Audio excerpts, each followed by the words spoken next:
Today we're making chopped zucchini dill cutlets. Easy prep, delicious result. Find exact ingredients below. New viewers, please subscribe.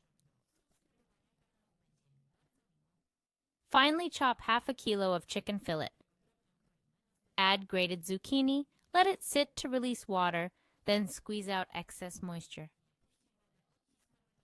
Add zucchini to chicken without extra water.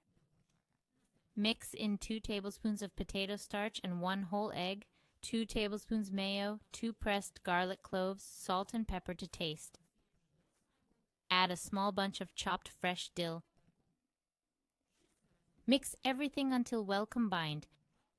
Then heat oil in a pan and fry the patties over medium heat until golden brown on both sides. Cook for a few minutes to ensure they're not raw inside. Serve with your favorite sides, best with potatoes and salad. Enjoy!